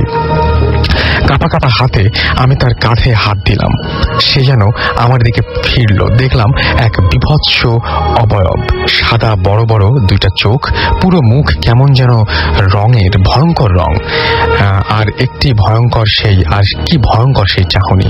আমি চিৎকার করে সেন্সলেস হয়ে পড়ে যাই। পরদিন সকালে সেন্স ফেরার পরে সবকিছু বললাম সবাইকে, এবং ওরা বলল যে চিৎকার শোনার পর ওরা রুমে গিয়ে দেখে আমার রুমের দরজা খোলা আর আমি ফ্লোরে পড়ে আছি। বাট আমার মনে আছে আমি রুম লক করেই শুতে গিয়েছিলাম। ওই ঘটনার পরে আমি মেস চেঞ্জ করি। এই ছিল ঘটনা, এবং এর পরপরই আমরা চলে যাচ্ছি আবারও। এই পরপর 2টো ঘটনা আছে কিন্তু ছোট ছোট। আচ্ছা, ফার্স্ট ওয়ান হচ্ছে, এটা হচ্ছে রিশানের ঘটনা। Rishan his from Khulna. ও আমাকে ঘটনাটা বলছে, ওর কাজিনের জীবনে ঘটে যাওয়া আর কি। He was involved in this at the first place. ওরা খুলনা থাকে, তো একদিন বিকালে আর কি ও আর ওর কাজিন রাজিক হেঁটে যাচ্ছিল রাস্তা দিয়ে। তো একটা কুকুর ওদেরকে ফলো করে আসে। তো আসার পরে ওদের পেছনে পেছনে হাঁটতে থাকে। তো যেটা হয়, ওরা চিপস খাচ্ছিল, তো চিপসের থেকে আপনার প্যাকেট থেকে চিপস নিয়ে কুকুরটাকে দেয়, রিশান দেয়। তো কুকুরটা খায় না, সে জাস্ট মুখ সরায় হাঁটতে থাকে। তো এই পর্যায়ে ওর যে কাজিন, সে ওখান থেকে কিছু চিপস বের করে কুকুরটাকে দেয়, কুকুরটা খায়। খাওয়ার পর ওরা হাঁটতে থাকে, দেখে কুকুর পেছনে আসতেছে। তো কিছুক্ষণ পরে ওরা ফিরে দেখে হঠাৎ করে যে কুকুরটা নাই, মানে জাস্ট ভ্যানিশড। সো এমন একটা জায়গা যেখানে কুকুর দৌড়ে গেলে বোঝা যায় বা হেঁটে চলে যেতে পারে, কিন্তু ওই গলিতে কুকুর যাওয়ার মতো কোনো জায়গা নেই। জাস্ট কুকুরটা all of a sudden vanish হয়ে গেছে। তো ওরা রাস্তার এদিক ওদিক ভালো মতন দেখে, কুকুরটা দেখে না। তো ছেলেটা, ওর রিশান কিন্তু বেশ বয়স না, he is in the school I think. So ওর কাজিনকে জিজ্ঞেস করে যে ব্যাপারটা কি হলো। তো কাজিনটা বলে কি যে আসলে এটা আমার জীবনে নতুন না, এর আগে এরকম একটা ঘটনা আমার সাথে ঘটছে। সেটা ছিল ঢাকায়। তো ঘটনাটা ছিল এরকম, একদিন সন্ধ্যার সময় একটা দোকান থেকে ও মানে কিছু কিনতেছিল আর কি, রাস্তাঘাট বেশ কোয়াইট। তো এই সময় দেখে যে একটা মেয়ে আসে স্কুল ড্রেস পরা, ছোট, এসে ওকে দেখায়, হাত দিয়ে ক্যান্ডির দিকে দেখায়। তো ও কি করে, একটা ক্যান্ডি কিনে দেয়, ক্যান্ডি কিনে মেয়েটাকে দেয়। তো মেয়েটাকে দেওয়ার পরে ও হঠাৎ করে টাকা দিতে যায় দোকানে, ফিরে দেখে মেয়েটা নাই। এবং ইটস লাইক লাইক ভোজবাজির মতো হাওয়া হয়ে গেছে, মেয়েটা কোথাও নেই। তো এটা একটা ছোট ঘটনা এরকম আর কেউ বলছে। আচ্ছা, now I go to the second story. Sure. আচ্ছা, এটাও আপনার একটা, এটা হচ্ছে ওই গ্রামের ঘটনা। হ্যাঁ, এটা হচ্ছে ওই বুয়ার কাছ থেকে শোনা। এটা হচ্ছে এরকম যে আপনার ওই গ্রামে একটা রাস্তা ছিল, রাস্তাটার এক পাশে নদী আর আরেক পাশে রাস্তা, ডান দিকে আপনার বাঁশঝাড় এবং একটা কবর আছে। এবং ওই কবরটা নিয়ে অনেকেই বলে যে কবরটা খুব খারাপ জায়গা। মাঝে মাঝে নাকি মানুষ দেখে যে কবরের আশপাশে দিয়ে কিছু একটা হাঁটতেছে, তো মানুষ ওই জায়গাটা এড়ায় চলে। তো গ্রামের এক মহিলা ছিল, সে আপনার মানে হতদরিদ্র, মানে she has to go to work and come back, মানে যেতে হয় আবার আসতে হয়, তাকে ওই রাস্তা দিয়ে যেতে আসতে হয়। তো একদিন যেটা করে ওই মহিলাটা, তখন মানে উনি ছিল আপনার অন্তঃসত্ত্বা, ছিল প্রেগনেন্ট। তো উনি এরকম যাওয়া আসা করতো। তো গ্রামের অনেকেই বলছে যে তুমি যেহেতু সন্ধ্যার সময় আসো, রাস্তাটা দিয়ে এসো না, রাস্তাটা খারাপ এবং তুমি অনেক কিছু মানে এরকম এক্সপিরিয়েন্স করতে পারো। তো একদিন সে আসার সময় সন্ধ্যার সময় দেখে ওইখানে একটা মানুষ বসা, হ্যাঁ, তো চুলগুলা বেশ এলোমেলো, তার দিকে তাকায়, খুব লাল চোখ করে তাকায় থাকে। তো সেও মানে খুব মানে অনেকটা লাইক আপনার হিপটোনাইজের মতো, সম্মোহনের মতো হয়ে যায় ওটাকে দেখে। সে হাঁটতেছে এবং তাকায় আছে ওটার দিকে চোখে চোখে। কিছুদূর যাওয়ার পর ওটা হঠাৎ করে হেসে ওঠে, হা হা করে। যে মানুষটা বসা সে হা হা করে হেসে দেয়। হাসার পরে সে বেশ ভয় পায়, ভয় পেয়ে সে তাড়াতাড়ি বাসায় চলে আসে। তো এরপর থেকে সে ওই রাস্তাটা দিয়ে কম যাতায়াত করতো। তো আফটার সার্টেন টাইম, মানে একটা নির্দিষ্ট সময় পর মানে তার বাচ্চা হয়। বাচ্চা হওয়ার পর সবচেয়ে ভয়ানক ব্যাপারটা ঘটে, দেখে যে বাচ্চাটা হচ্ছে মৃত। বাচ্চাটার কপালে আরেকটা চোখ আছে, দুটো চোখের সাথে কপালে আরেকটা চোখ, তৃতীয় আরেকটা চোখ আছে। এবং তখন সবাই বলে যে এটা আছে আসলে ওই যে কিছু একটা ছিল খারাপ জিনিস, সেটার ফলশ্রুতিতে এরকম হয়েছে। একটা ঘটনা বলেছেন, এখন সেকেন্ড যে ঘটনাটি বলবেন সেটা কি আপনার নিজের নাকি অন্য কোথাও ঘটেছে? এটা আমার নিজের না, তবে আমাদের বাড়ির ঘটনা। বাড়ি মিনস আমার বাবার বাসা বাড়িধারাতে। এটা আমার ছোট ভাইয়ের কাছ থেকে শোনা, রুমান, ও আমাকে বলেছে। বিকজ টাইম টু টাইম এটা নিয়ে গল্প হচ্ছিল, ভূত নিয়ে নানান বিষয় নিয়ে গল্প হচ্ছিল। সে বললো যে আমি যে জিনিস এক্সপিরিয়েন্স করেছি ভাইয়া, এটা হয়তোবা আপনি জানেন না। তো সেদিন জাস্ট দুদিন আগে সে বললো আমাকে। রুমানের যে ঘটনাটা সেটা হচ্ছে যে এই বাসাটায় আমি 3 বছর আগে থাকতাম। 3 বছর পরে আমরা শিফট করেছি, আমি আর আমার ওয়াইফ মিলে আরেকটা বাসা। তো আমার বাবা, মা এবং ছোট ভাই থাকে বাড়িধারাতে। এই বাসায় ওর রুমটা ঠিক অ্যাপার্টমেন্টের মাঝখানে, দোতলায় থাকে ওরা। পাশের যে প্লটটা, মানে ইটস লাইক রোডের ফার্স্টের বিল্ডিংটাই, but next plot is vacant. তো এই ভ্যাকেন্ট প্লটটা নিয়ে ঘটনা আসলে, এবং বাসারও কিছু ঘটনা কালক্রমে আস্তে আস্তে এসছে। তো আমার ছোট ভাই এই বছর খানেক আগে একটা নতুন আর কি DSLR ক্যামেরা কেনে। তো কেনার পর মানে সবসময় রাত জাগছে, ব্রাউজিং করছে নেটে। টাইম টু টাইম দেখা যাচ্ছে যে বারান্দায় যাচ্ছে, নানা রকম রাত্রেবেলা ছবি তোলার চেষ্টা করছে, এরকম আর কি একটা ঘটনা।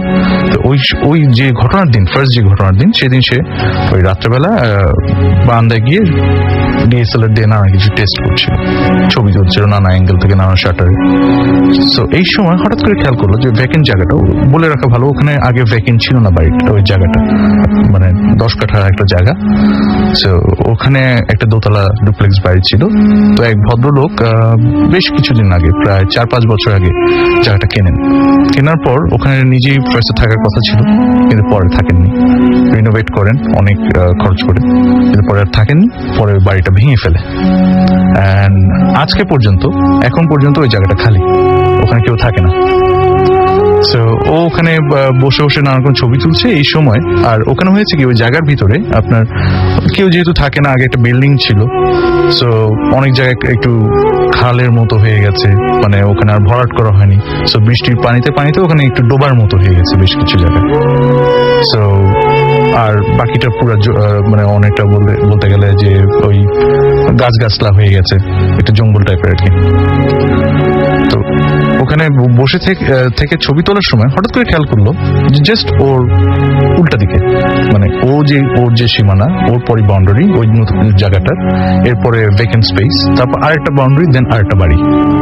তো ওই বাড়ি, ওই আরেকটা যে বাড়ি, থার্ড যে বাড়িটা, ওটার যে বাউন্ডারি, ওটার উপরে কিছু একটা জল করছে, ভেরি গ্লোয়িং।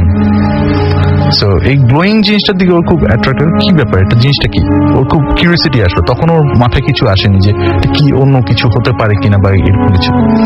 ওটাতে তাকিয়ে আছে, তো ও করলো কি, শাটারে ক্যামেরা দিয়ে কিছু ছবি তুলেছে। আমার কাছে আছে ছবিগুলো, আমি একসময় আপনাকে দেখাবো। সো থিং ইজ দ্যাট ও ছবি তোলার পর ও চশমা পরে সবসময়, তো ও তখন ক্লিয়ার বুঝতে পারছে না যে কি এটা, মানে ও যখন স্ক্রিনে দেখছে মানে ইটস হেজি, বুঝতে পারছে না। তো ও আরো ছবি তুললো। ওই গ্লোয়িং জিনিসটা হঠাৎ করে ঝাঁপ দিল হচ্ছে পানিতে, ওখানেই জাস্ট পানি, ওই ভ্যাকেন্ট জায়গার পানিটা টাস করে পড়লো। পড়ার পর প্রায় 5-6 মিনিট আর কিছু দেখছে না সে। 5-6 মিনিট পর হঠাৎ করে দেখলো ওই গ্লোয়িং জিনিসটা পানির উপরে। আবার কয়েকটা ছবি নিল সে। একটু পর গ্লোয়িং জিনিসটা জিগ জ্যাগ, মানে একবার ডান দিকে যাচ্ছে, একবার বাম দিকে যাচ্ছে, কিন্তু সামনের দিকে অগ্রসর হচ্ছে। এইভাবে আস্তে আস্তে জিগ, ইটস ভেরি ফাস্ট, মানে অনেকটা জেড এর মতো, কিন্তু ফাস্ট সে যাচ্ছে, মানে বলতে গেলে মুহূর্তে এক পয়েন্ট থেকে আরেক পয়েন্টে মুহূর্তে চলে যাচ্ছে। তো এইভাবে যাচ্ছে বাম ডান জিগজ্যাগ করে করে, কিন্তু টুয়ার্ডস হিম, মানে আমার ছোট ভাইয়ের দিকে, রুমানের দিকে টাইম টু টাইম ওটা আস্তে আস্তে এগিয়ে আসছে।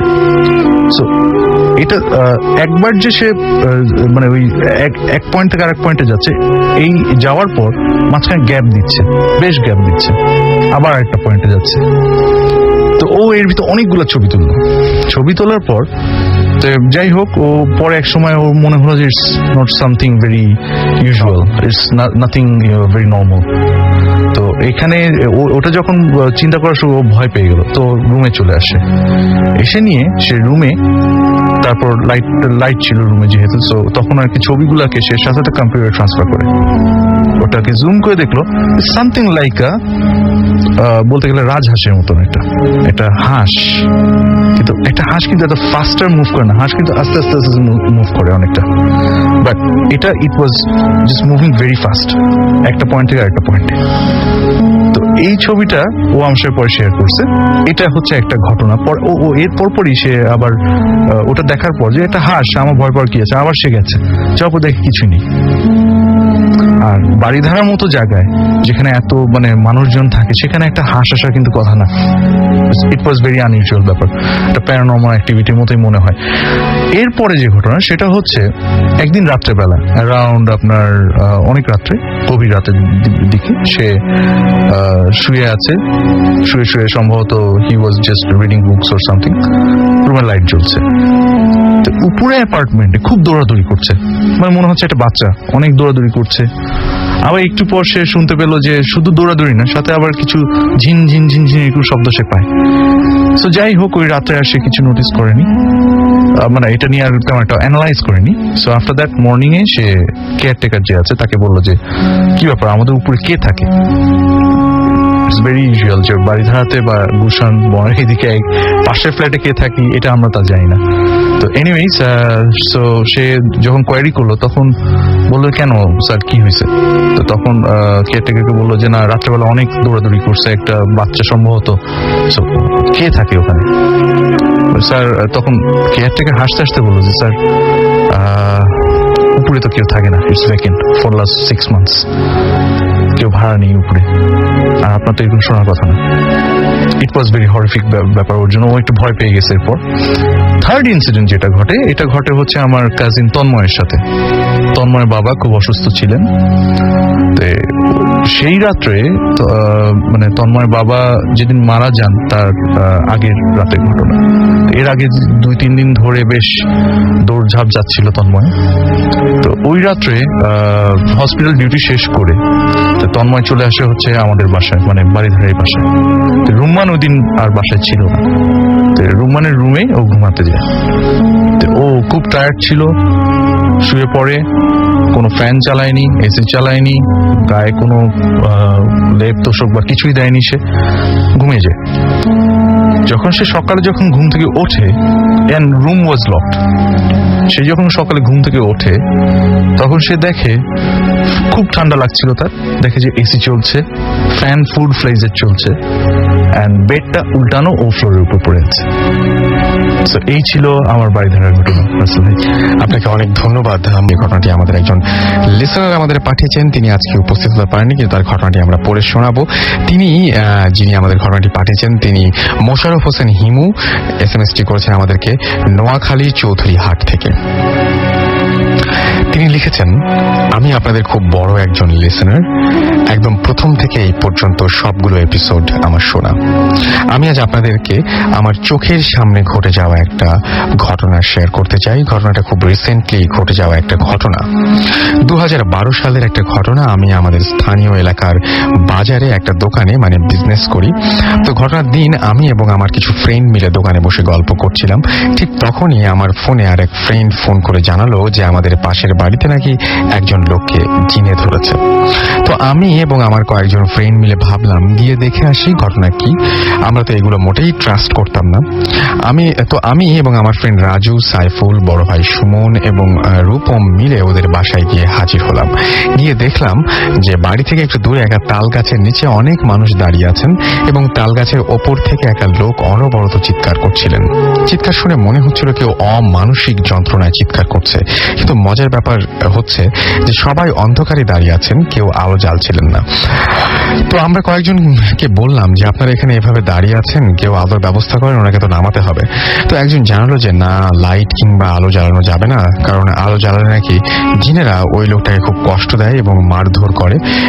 এবং তো আমরা প্রায় 7 থেকে 8 মিনিট অপেক্ষা করলাম এবং এরপর ওইখানে একজন কামেল গোছের একজন বয়স্ক মানুষ আসলেন এবং তিনি জানালেন যে তোমাদের মধ্যে কেউ একজন আজান দাও, তাহলে জিন ছেড়ে দেবে। তো তাই করা হলো, একজন দাঁড়িয়ে আজান দেওয়া শুরু করলো। তো সবচাইতে অবাক হলাম তখনই যখন দেখলাম যে ওই লোকটা আজান শুরু করার পরপরই জিনে ধরা ওই লোকটি একটু একটু করে নামতে আরম্ভ করলো, তবে ঠিক স্বাভাবিকভাবে নয়। লোকটা নামছিল তখন তার মাথা ছিল নিচের দিকে এবং পা দুটো ছিল ওপরের দিকে, আর একটু নামে আর আজান দিচ্ছিল তার দিকে অগ্নি দৃষ্টিতে তাকায়। এবং লোকটি যখন নামছিল তখন মনে হচ্ছিল যেন একটা টিকটিকি যেমন করে দেয়াল ধরে নিচের দিকে নামে, ঠিক তেমন করেই লোকটি নামছে। বিশ্বাস করুন, ওই দিনের লোকটির গাছ থেকে নামা ও তাকানোর ভঙ্গি আমি জীবনেও ভুলতে পারবো না। আমার এখনো গায়ে কাঁটা দিয়ে ওঠে ওই দিনের ঘটনা মনে পড়লে। যাই হোক, লোকটি যখন গাছ থেকে পুরোপুরি নেমে যান তখনই তিনি সেন্সলেস হয়ে মাটিতে পড়ে যান এবং তার আত্মীয়রা তাকে ঘরের ভেতরে নিয়ে যান এবং সাথে সাথে আমরাও ঘরের ভেতরে প্রবেশ করি। লোকটিকে ঘরে নিয়ে একটা চৌকির ওপরে শোয়ানো হয়, তারপর আলো জ্বালানো হয়। আলো জ্বালানো হলো দেখে লোকটি সারা শরীরে ক্ষত চিহ্ন দেখে মনে হচ্ছিল কেউ যেন নখ দিয়ে তার সারা শরীর থেকে চামড়া আলাদা করে রক্ত ছড়িয়েছে। এ এক ভয়ানক দৃশ্য যা আমি ভাষায় বোঝাতে পারবো না। এরপর আমরা ওইখান থেকে চলে আসি। এরপর কেটে যায় 2 থেকে 3 দিন, আর কিছুই ঘটলো না। এরপর 4 নাম্বার দিনে শুনলাম ওই লোকটাকে নাকি আবার জিনে গাছের উপর উঠিয়েছে। তখন রাত 12টা।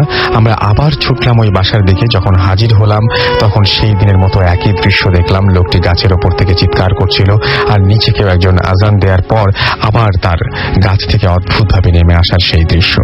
এভাবে কেটে যায় আরো 2 দিন। এরপর লোকটি একটু সুস্থ হওয়ার পর তার আত্মীয়দের কাছে জানতে পারি লোকটি নাকি তাদের দূর সম্পর্কের এক ভাই হন, বাড়ি চিটাগাং, এবং সে নাকি বলেছেন তার সাথে 2টা জিন আছে, একটা মেয়ে জিন আর একটা পুরুষ জিন। তারা নাকি তার শরীর থেকে রক্ত পান করত। এরপর লোকটিকে বাড়িতে পাঠিয়ে দেওয়া হয়। এরপর কি ঘটেছিল তা আমরা আর জানি না। এই ঘটনা আমাদের এলাকার অনেকেই জানেন এবং দেখেছেন। যদি ভালো লাগে মেলটা পড়ে শোনাবেন। আমার আরো কিছু এক্সপেরিয়েন্স আছে, সেগুলো সময় করতে পারলে আপনাদের কাছে ইমেল করে জানাবো। এটা অন্য জনের। আচ্ছা, এটা আমি ওনার নাম বলবো না, কারণ ওনার নিষেধ আছে নাম। আচ্ছা, 70-এর দশকের ঘটনা। তো উনি আমাদের এক বড় ভাই আর কি, অবশ্যই বড় ভাই, 70-এর দশক উনি। আচ্ছা, তো উনি ওই সময় আপনার একটা জব করতেন, চাকরি করতেন। তখনকার দিনে আপনার দেখা যেত ওই যে প্রাইভেট কোম্পানি সেরকম মানে এস্টাবলিশ ছিল না আর কি। তো এরকম একটা সময় উনি ওই সময় একটা কোম্পানিতে উনি কাজ পান। তো এটা হচ্ছে প্রথম দিকে বিদেশিরা যখন নাকি কিছু আর কি আপনার এই মানে প্রথম বাংলাদেশ যখন ডেভেলপ করছে ওই সময়কার কিছু সার্ভে অ্যান্ড এই ধরনের উপর কাজ করে, তো উনি ওগুলো একটা ফার্মে বা একটা অফিসে আর কি কাজ করেন আর কি। তো ওনাকে পাঠানো হয় উত্তরাঞ্চলে একটা কাজে, একটা সার্ভের জন্য। তো উনি ওখানে যান, যাওয়ার পরে উনি যে গ্রামটা যান আর কি, সেখানে উনি পৌঁছান ঠিক সন্ধ্যার দিকে। তো সন্ধ্যার দিকে যে উনি মানে আগে কোনো প্রিপারেশন ছিল না যে ওখানকার কোনো আপনার ডাক বাংলো বা কোথায় উনি উঠবেন। তো উনি যান, যে খোঁজ করেন, করে দেখেন যে সেরকম কোনো মানে ব্যবস্থা ওখানে নেই। একটা আপনার আছে মানে যেখানে থাকে অনেকে, কিন্তু এটা সম্পূর্ণ ফিল্ড, ওখানে কেউ নাই। তো উনি কোনো হোটেলেরও সন্ধান পান না, যেহেতু নিতান্ত পাড়াগা টাইপের জায়গা। তো উনি খুব কনফিউজ হয়ে যান, খুব মানে আপনার দিশেহারা হয়ে যায় কোথায় থাকবে উনি, এবং এর মধ্যে সন্ধ্যা হয়ে আসতেছে। তো উনি হেঁটে হেঁটে আসতে আসতে একটা জায়গায় আসেন। তখন ধরেন যে সময়টা ঠিক গোধূলির পরে, আধার মনে করেন ঘনে আসছে, প্রায় মানে ঠিক মানে অন্ধকার আগে আসার টাইমটা আর কি। তো যে দেখেন যে এক জায়গায় একটা বাঁশঝাড় আছে, বাঁশঝাড়ের অপর দিকে মানে মাঝখানে রাস্তা অপর দিকে একটা ছোট ঘর, ঘরটা খুব জরাজীর্ণ অবস্থা আর কি। তো সেখানে একটা লোক দাঁড়ায় আছে, মানে আপনার ঠিক দাড়িওয়ালা, সাদা দাড়ি এবং বেশ লম্বা টাইপের, তো সে দাঁড়ায় আছে। তো উনি দেখে জিজ্ঞেস করে যে চাচা এখানে কি থাকার কোনো ব্যবস্থা কোথাও আছে? আমি অন্য জায়গা থেকে এসেছি, এখন রাত হয়ে গেছে, থাকার কোনো ব্যবস্থা নেই আমার হচ্ছে না। তো উনি ওনার কোনো কথা না বলে জাস্ট ওই যে বাড়িটা আর কি, যেটা থেকে আঙুল দিয়ে দেখা যায় আর কি। তো উনি দেখে উনি বলে কার সাথে কথা বলবো, তো সে ইশারায় ওনাকে ডাকে। তো উনি ওনাকে ফলো করে করে দেখে যায় আর কি। বাড়িটা ঢোকার একটা গেট ছিল, গেটটা ওই যে বাঁশ টাস দিয়ে তৈরি আর কি। উনি ভেতরে ঢোকে আর কি। ঢোকার পর যে দেখে যে ওনাকে যে বাসাটার কাছে নিয়ে আসলো, সে বাসাটার চারিপাশে হচ্ছে বেড়ার তৈরি, বাঁশের বেড়া, উপরে টিনের ছাউনি।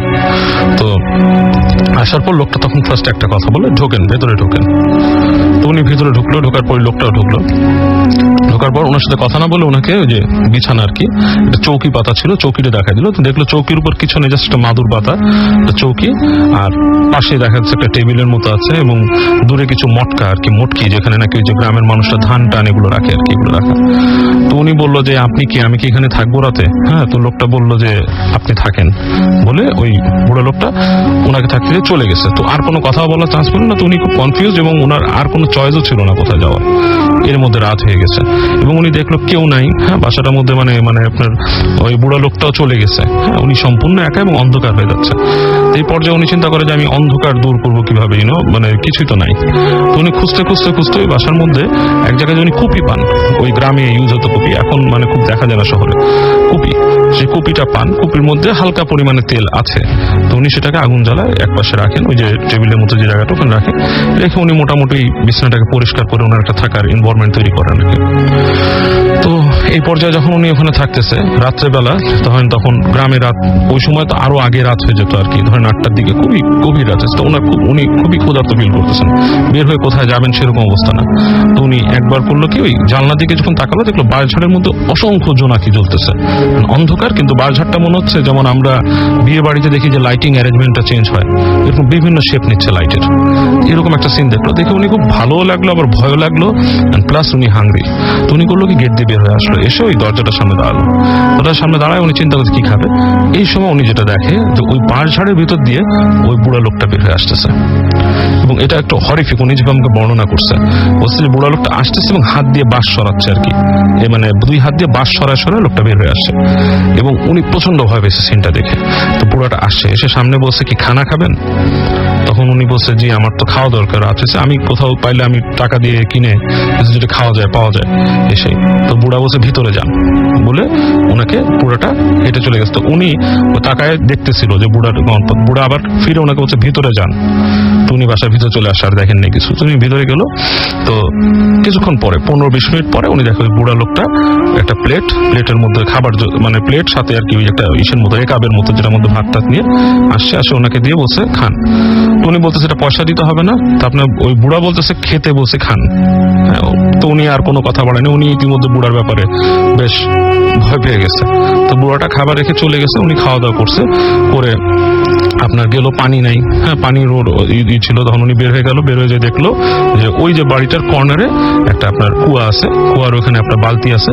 তো উনি বালতি তুলছে, বালতি দিয়ে পানি নিয়ে আপনার মুখ টুক ধুইছে, খাইছে পানি, করে এবার মানে বাসায় এসে পড়ছে। আবার ফেরত এসে উনি বসে আছে, চিন্তা করতেছে যে ব্যাপারটা কি, মানে ওনার ভয়ে আসতেছে না। তো উনি ওই রাতের বেলা এক পর্যায়ে উনি জানলা দিয়ে তাকায় দেখলো যে ওই যে বুড়া লোকটা, তখন গভীর রাত, বুড়া লোকটা ঠিক ওই বাঁশঝাড়ের সামনে দাঁড়ায় হাত নাড়তেছে বিভিন্নভাবে, বিভিন্ন অঙ্গভঙ্গি করতেছে সে এবং হাত নাড়তেছে, এবং ওই উনার হাতের নড়াতে যে বাঁশঝাড়ের ভেতরে বিভিন্ন রকম কম্পন সৃষ্টি হচ্ছে, ডিফারেন্ট টাইপের কম্পন সৃষ্টি হচ্ছে। এবং তারপর উনি যেটা দেখলো যে বাঁশঝাড়ের মধ্যে আরো কিছু মানুষ বের হয়ে আসছে, এবং সবাই ওরকম সাদা পাঞ্জাবির মতো পরা, সবাই বের হয়ে আসছে, এসে বুড়ার সামনে দাঁড়ালো। বুড়া তাদেরকে কি ইনস্ট্রাক্ট করলো, তারা চলে গেল, এবং উনি আবার দেখলো যে বুড়াটা আস্তেই করে বাঁশঝাড়ের ভিতরে ঢুকে গেছে। তো এই পর্যায়ে উনি খুবই ভয় পেয়ে লাস্টে কিছুই করার নেই, উনি দোয়া দরুদ পড়তে পড়তে ঘুমায় গেছে এখানে। তো সকালে উঠে উনি দেখে টেবিলের মধ্যে কিছুই নাই, there is nothing on the table. উনি আসলো, বের হলো, বাসার মধ্যেও কাউ নাই, বাঁশঝাড় দেখলো সেরকম বাঁশঝাড় আছে। উনি তাড়াতাড়ি কাপড় চোপড় নিয়ে হেঁটে বের হয়ে গেছে, যে উনি হাঁটতে হাঁটতে বাজারে গেল। বাজারে যেয়ে বললো যে আমি এখানে থাকার জন্য আসছি, গতকালকে এখানে কোথাও পাইনি, এখানে একটা ওই যে বলো ওইটা বাসাটা তো পড়ে আছে, ওখানে তো কেউ থাকে না, ওখানে অনেক আগে মানুষ থাকতো, বাসাটা পরিত্যক্ত, আর আপনি ওইখানে কি জন্য থাকছেন, জায়গাটা খুবই একটা বাজে জায়গা, ওখানে অনেক ভৌতিক জিনিসপত্র হয়, এবং অনেক মানুষই ওখানে গেলে ওই বুড়ো লোকটাকে দেখে, রাস্তার মধ্যেও দেখে, ওই লোকটা আসলে মানুষ না, ওইটা অন্য কিছু। তো উনি প্রচন্ড ভয় পেয়েছিল। আচ্ছা, আমিও বেশ